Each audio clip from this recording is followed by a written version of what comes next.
Merci de nous rester fidèles. Il est 9h en temps universel.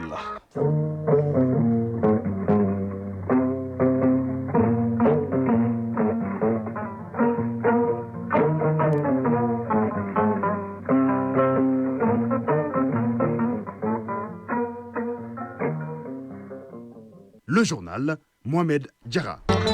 Bamako suffisamment arrosé. Mesdames, Messieurs, bonjour et bienvenue sur les titres. Fin hier à Bamako des travaux de la première conférence des responsables des institutions d'enseignement supérieur et de la recherche de l'AES. Les ministres ont été reçus dans la matinée par le président de la Confédération de l'AES à qui ils ont fait le point des travaux. Le Mali vient d'être officiellement retiré de la liste grise à l'issue de la réunion plénière du Gavi tenue hier à Strasbourg en France. Grâce aux efforts consentis des acteurs impliqués dans le processus, le Mali a pu remédier aux insuffisances identifiées à travers 27 mesures du plan d'action du groupe de revue de la coopération internationale du groupe d'action financière. À suivre la page des sports, Fodil Toungara sera en direct. Nous allons parler du championnat national de Ligue 1 professionnelle. La 26e et dernière journée se poursuit donc cet après-midi. Le stade malien champion recevra son trophée demain dimanche. Le dossier culture s'intéresse au Baradjan Foli. C'est le nom d'un folklore bien connu des habitants du Baninko. Moustapha Doumbia nous fera l'origine de cet instrument. Voilà pour le sommaire. A tout de suite, c'est les détails. Direction Koulouba, le président de la transition générale d'armée Assimi Goïta a reçu en audience hier les ministres en charge de l'enseignement supérieur des pays de l'AES. La délégation est donc venue faire le compte rendu de la première conférence des responsables des institutions d'enseignement supérieur de la recherche scientifique qui se tient à Bamako. Les ministres en charge de l'enseignement supérieur peuvent apporter leur contribution au développement stratégique de la Confédération des États du Sahel. Écoutons le professeur Saïd Mamadou, ministre de l'enseignement supérieur, de la recherche scientifique et de l'innovation technologique du Niger, à sa soirée d'audience au micro de Garibou Pirou. Le président de la transition, chef de l'État, a bien voulu nous l'accorder, cette audience, pour qu'on puisse lui transmettre d'abord nos civilités, le remercier vivement pour avoir accepté de laisser la première conférence des responsables d'enseignement supérieur et de recherche de l'espace AES se tenir à Bamako. Certes, il est le président en exercice de la Confédération, mais on tient à le souligner, qui nous a permis de faire l'état des lieux des problèmes de recherche et d'enseignement supérieur dans notre espace, les perspectives, les éléments qu'on peut mutualiser et la création d'un cadre de concertation réciproque commun qui nous permettra d'échanger le plus fréquemment possible sur les problèmes, sur les préoccupations en matière d'enseignement supérieur et de recherche dans notre espace. Le thème général de la conférence, comme vous le savez, c'est donc la contribution de l'enseignement supérieur et de la recherche au développement stratégique de notre espace confédéral. C'est de ça qu'il s'agit. Donc, qu'est-ce qu'on peut mutualiser dedans? Qu'est-ce qu'on peut retenir comme bonne pratique ici et là pour ne pas se disperser dans l'énergie? On peut faire des pôles d'excellence dans les pays où ça a déjà émergé, la thématique en question, et ça permet de mieux harmoniser les choses entre les trois pays de l'AES. Une des préoccupations, c'est d'abord les centres d'excellence pour ne pas envoyer toujours nos meilleurs éléments à l'extérieur de l'espace. Et très souvent, si c'est dans l'Occident, ils ne reviennent pas. Donc c'est bien qu'on ait des centres d'excellence dans le domaine de l'enseignement supérieur et de la recherche pour qu'on puisse les fidéliser au mieux sur place. Justement, ce communiqué de l'état-major général des armées qui vient de nous parvenir. L'état-major général des armées informe l'opinion que tôt ce matin, un aéronef de combat a effectué un atterrissage forcé dans le fleuve à Gaounon, loin de la piste d'atterrissage au retour d'une mission. Les deux pilotes sont sortis chez indemne. Nous y reviendrons plus en détail dans nos éditions futures. Le Premier ministre était ce jeudi à San où il a procédé au lancement des activités de la 26e édition de la 15e de l'environnement et de la 625e édition du 5e monde. En marge donc des activités, le chef du gouvernement a donc posé la première pierre du nouveau marché du sang par an. L'infrastructure qui sortira de terre dans 6 mois devra offrir aux opérateurs économiques un cadre idéal pour l'exercice de leur profession. Le marché qui coûtera plus de 742 millions de francs CFA est financé dans le cadre de la mise en œuvre du programme Ville Moyenne en partenariat avec la coopération allemande. Envoyé spéciaux Mamari Kone et à l'autorité de la presse de la primature. Fruit du partenariat entre notre pays et la République fédérale d'Allemagne, le nouveau marché des sangs est un engagement fort du gouvernement dans le cadre de la mise en œuvre du programme Ville Moyenne avec l'appui de la KfW et l'accompagnement de l'Agence nationale d'investissement des collectivités ANICT. Avec ces marchés modernes, c'est un pas de géant qui vient d'être franchi dans la mise à disposition des communautés d'infrastructures économiques. Général de division Abdoulaye Maïga, Premier ministre, ministre de l'administration territoriale et de la décentralisation. Quant au nouveau marché de sang, dont les travaux ont été lancés au nom du chef de l'État, il est le fruit de la coopération entre la République du Mali à travers l'Agence nationale d'investissement pour les collectivités territoriales et la République fédérale d'Allemagne à travers la KfW, d'un coût total de 742 183 366 francs CFA. Ce marché moderne est un espace de vie économique, dynamisera l'économie de la région de San et créera des emplois et surtout contribuera à l'atteinte des objectifs, en particulier l'axe 3 de la lettre de cadrage du chef de l'État, repris dans le plan d'action du gouvernement, à savoir la satisfaction des besoins fondamentaux de la population. Lassine Koulibaly, directeur général de l'ANICT. C'est un projet qui va comporter un bloc administratif où il y aura le cadre de gestion avec le cadre de sécurité qui sera mis en place, des blocs de boutiques. Environ une cinquantaine de boutiques seront construites et des hangars, à peu près 1000 places assises d'hangars. Il y aura un marché à volaille, un marché pour la viande aussi. Donc ça sera un marché moderne avec toutes les commodités qu'il faut, avec des voies d'accès pour la sécurité et pour les sapeurs-pompiers aussi, pour des égouts d'incendie. Pour le maire de la commune urbaine de San, ce marché apportera un cadre de travail convivial aux commerçants avec en ligne de mire l'amélioration de la compétitivité de l'économie locale. Félicité Diarra. Ça va améliorer l'assiette fiscale de la commune urbaine de San. Ça sera aussi une opportunité d'emploi pour les femmes et les jeunes de la commune urbaine de San. Une occasion aussi vraiment de l'écoulement des produits de la région vers d'autres régions pour que d'autres régions aussi puissent venir à San avec leurs produits. Donc c'est les brassages. Les travaux de construction qui seront réalisés par l'entreprise Maïga SARL sous le regard du cabinet pays Conseil BSH sont prévus pour 6 mois. Le Mali vient d'être officiellement retiré de la liste grise à l'issue de la réunion plénière du Gavi tenue hier à Strasbourg en France. La liste grise, appelée aussi liste de juridiction sous surveillance renforcée, identifie les pays dont le régime de lutte contre le blanchiment de capitaux, le financement du terrorisme et la prolifération des armes de destruction massive présentent des déficiences stratégiques. Grâce aux efforts constants des acteurs impliqués dans le processus, le Mali a pu remédier aux insuffisances identifiées à travers les 27 mesures du plan d'action du groupe de revue de la coopération internationale du groupe d'action financière. Ce résultat est également le fruit de l'engagement politique constant des plus hautes autorités. Le retrait de la liste grise conforte l'image institutionnelle positive du Mali et renforce aux yeux de la communauté des investisseurs l'attractivité de l'économie nationale en assurant un système financier plus sûr, plus stable et plus intègre. L'État du Mali, à travers les membres de la Commission nationale de coordination des activités de lutte contre le blanchiment de capitaux et le financement du terrorisme et de la prolifération des armes de destruction massive et la cellule nationale de traitement des informations financières, remercie le GIABA, les experts du groupe conjoint Afrique de l'ICRG, le groupe d'action financière Gavi, ainsi que les partenaires techniques et financiers pour leur soutien et leur confiance durant la mise en œuvre des réformes. D'ici là, nous partons à Sikasso. En troisième région, l'UNICEF apporte un appui en intrants nutritionnel aux communautés de la région pour intensifier les actions de prévention de la malnutrition à la base. Un soutien qui vise à faire adopter des comportements favorables à la bonne alimentation des femmes et des enfants. Le point avec Moussokoro Sirimi. Les GESAN, groupements de soutien aux activités de nutrition, sont au cœur des stratégies communautaires de prévention de la malnutrition par leurs actions de proximité auprès des mères et des enfants. En leur remettant cet important lot d'intrants nutritionnels, l'UNICEF veut leur permettre d'organiser plus régulièrement des démonstrations culinaires pratiques avec les familles en utilisant des aliments accessibles localement. Sissé Wassasanogo, présidente GESAN Wayerma 2, commune urbaine de Sikasso. Dans notre aire de santé, on compte à ce jour 183 enfants de 6 mois et plus. Et nous ne préparons la bouillie qu'une fois tous les 2 mois, faute de moyens.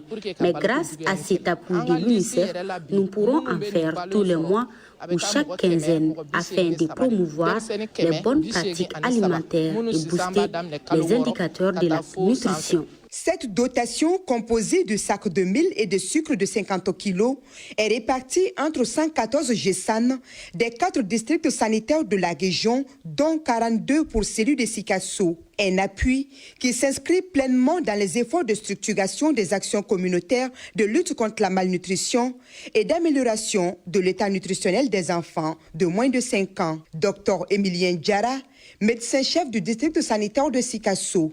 En termes de malnutrition, les districts, quand bien même que nous sommes à une tendance à la baisse, mais il faut noter quand même qu'il y a encore beaucoup à faire.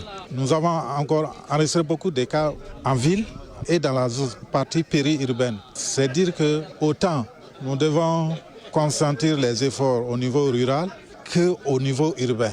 Mamadou Mamadjoni, directeur régional du développement social et de l'économie solidaire de Sikasso. L'impact de cet appui dans le cadre de la dynamique communautaire, c'est de permettre aux enfants d'avoir une bonne santé, mais aussi de pouvoir bien travailler à l'école, parce que quand l'enfant est malnutri, ça joue même sur son intelligence. Ces gestes traduisent l'engagement continu de l'UNICEF à soutenir les solutions communautaires inclusives et durables face aux défis de la malnutrition infantile au Mali. Sikasso, Msokoro Sereme, Suleiman Bamba et Alissa Nogo pour l'ORTM.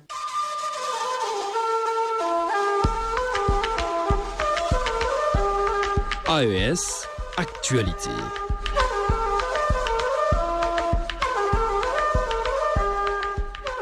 Nous restons avec l'UNICEF qui intervient également dans les pays de l'AES. L'UNICEF a donc doté le centre universitaire Yalgado Ouedraogo d'une centrale de production d'oxygène. La cérémonie de réception a eu lieu ce mercredi à Ouagadougou. Le but du Fonds des Nations Unies pour l'enfance à travers ce geste est de renforcer les capacités hospitalières en matière de soins d'urgence. Le compte rendu de Ali Mayagou. La centrale de production d'oxygène remise à l'hôpital Yalgado Ouedraogo a une capacité de production de 33 mètres cubes par heure. Elle est constituée de plusieurs équipements, à savoir un compresseur, un sécheur réfrigérant, un générateur d'oxygène et un distributeur. De l'avis du secrétaire général du ministère en charge de la Santé, ce don de l'UNICEF s'inscrit dans la vision du gouvernement burkinabé à garantir des soins de qualité et accessibles pour tous. Pour Joël Arthur Kiendre-Beogo, cette centrale va améliorer la prise en charge des patients souffrant de détresse respiratoire. La représentante résidente de l'UNICEF au Burkina, Chantal Oumoutoni, a exprimé sa reconnaissance au département de la santé et au gouvernement canadien pour la collaboration qui a permis la réalisation de ce projet. La valeur de la centrale de production d'oxygène est estimée à plus de 460 millions de francs CFA. Elle a une garantie de 2 ans. Le Niger participe activement à la réunion ministérielle des coordinateurs du Forum sur la coopération sino-africaine. La délégation nigérienne est conduite par son Excellence M.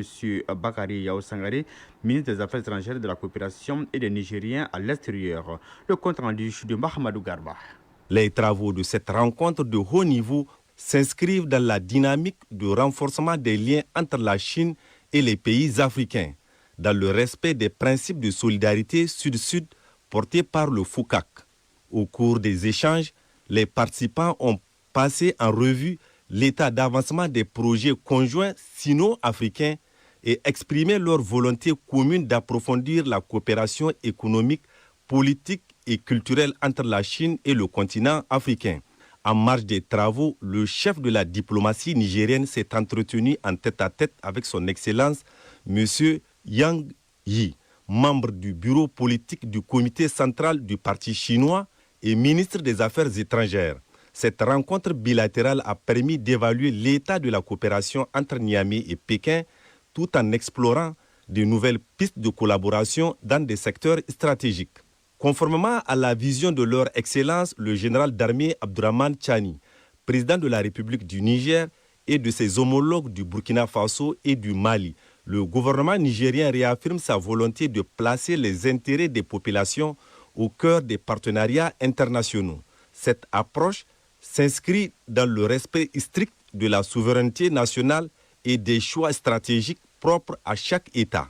À ce titre, le Niger salue la constance du gouvernement chinois qui respecte depuis toujours des principes fondamentaux chers à la Confédération AES. Pour le Niger, cette réunion représente une occasion stratégique de consolider sa coopération bilatérale avec la Chine, désormais élevée au rang de partenariat stratégique global. Cette dynamique traduit la volonté partagée des présidents nigériens et chinois de faire de cette relation un levier essentiel de développement durable au service des peuples des deux nations. Les conclusions attendues de cette rencontre devraient ouvrir de nouvelles perspectives de collaboration dans des domaines clés, porteurs de croissance économique et de bien-être pour les populations nigériennes. En République démocratique du Congo, un drame s'est produit au nord-ouest du pays. 3 pirogues ont chaviré mercredi dernier. Le bilan provisoire fait état d'au moins 40 morts, 30 rescapés et plusieurs centaines de personnes portées disparues.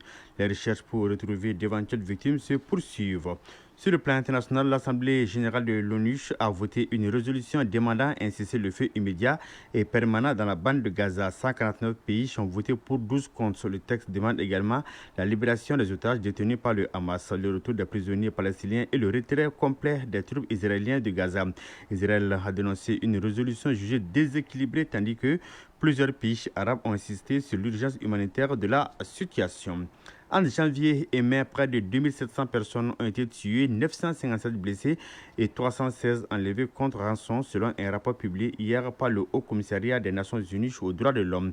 Ces chiffres alarmants inquiètent le Haut Commissaire. 9h15, les sports dans une poignée de secondes.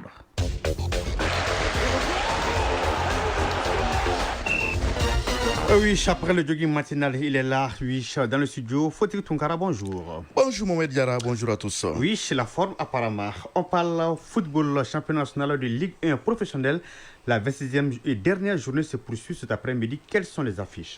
Pour l'instant, avec deux matchs cet après-midi au Stade Mamadou Konaté, on aura le duel des militaires très tendu et très attendu aussi entre l'AS Police et l'USFAS. Ce sera à partir donc de 16h30. Peut-être, je dis bien peut-être, ce sera l'une des dernières rencontres entre ces deux équipes parce que déjà, il y a dans les coulisses une question de fusion entre donc, les deux équipes depuis la militarisation donc, de l'AS Police.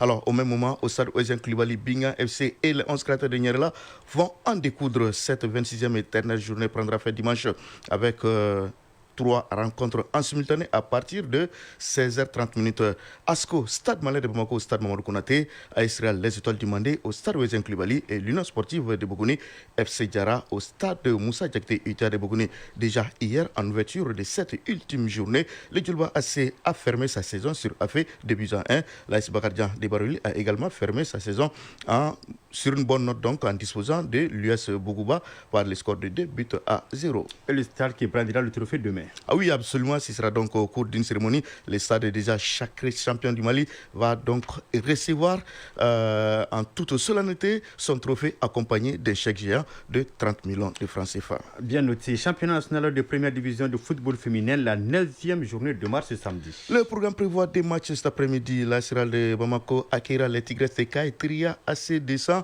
et recevra les Super Lions d'Amdalaï suite fin de cette 9e journée demain dimanche avec 3 rencontres. AS Police, AS Mandé, Centro UFC USFAS et Amazon de la commune 5 contre AS Momo de Sikasso. Coupe de la COSAFA, la finale oppose demain l'Angola à l'Afrique du Sud. Le coup d'envoi est prévu à 13h temps universel. Cette finale mettra aux prises l'Angola et l'Afrique du Sud, comme vous le dites.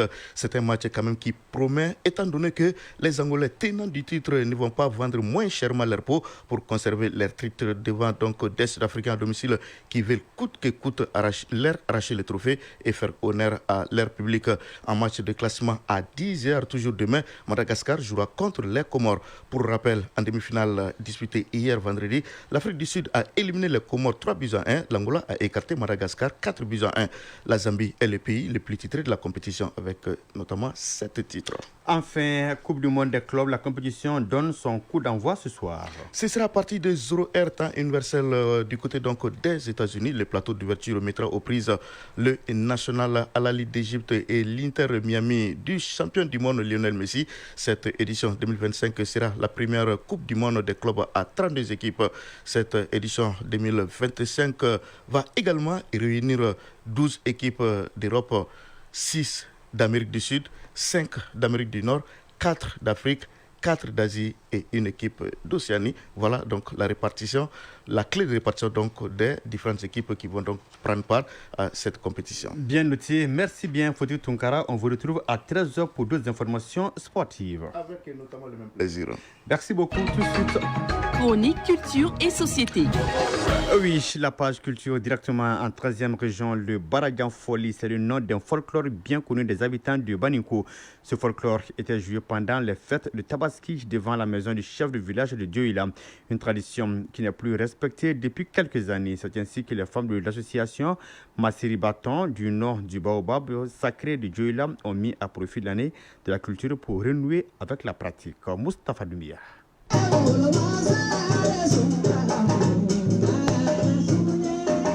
Barajan Foli est une combinaison de chants et d'instruments de percussion propres au milieu bambara. Cet élément du terroir est peu connu de la jeune génération pour des raisons essentiellement liées à l'évolution.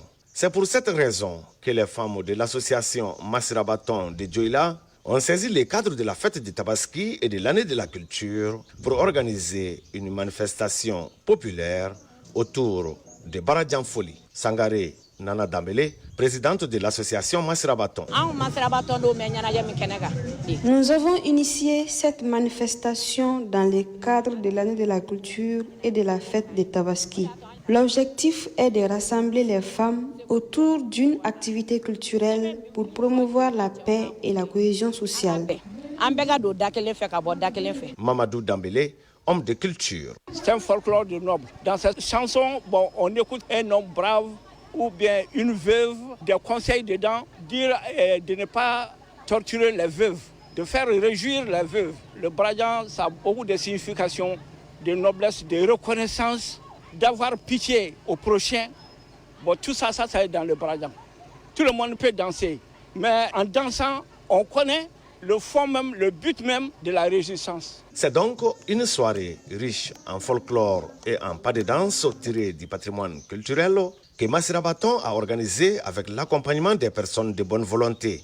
Une initiative salvatrice qui a permis à plus d'un de se souvenir d'un passé récent. Diakité Fanta Diarra, présidente des femmes rurales de Dioïla, marraine. Je suis très contente de voir que nos filles reviennent à ce que nous faisions quand nous étions jeunes. Les Baradjans étaient en voie de disparition et cette initiative de l'association Massira Baton permet au reste du pays de découvrir un pan de la culture du Baniko. Bakari Mariko, parrain. Une cérémonie grandiose que nos parents avaient l'habitude d'organiser chaque fête. Et ça fait un certain moment qu'on n'arrivait plus à organiser une telle manifestation. Aujourd'hui, on se retrouve ensemble pour faire la fête au nord du village avec l'ensemble des enfants du village qui sont venus de toutes parts pour réussir cet événement. Ce n'est que satisfaction. Nous allons faire en sorte qu'on peut réitérer chaque année la même chose. Il faut noter que l'association Massira Baton est composée d'une centaine de femmes évoluant essentiellement dans l'embouche. Dioïla, Moustapha Doumbia et Alassane Sangaré pour l'ORTM. 9h23, c'est la fin de cette édition présentée par Mohamed Diarra avec le concours de Absi Traoré à la mise en onde. Coordination électorale Broma Traoré de la mise en ligne est assurée par Badji Touré. Passez d'excellents moments en compagnie des programmes de Radio Mali. Au revoir.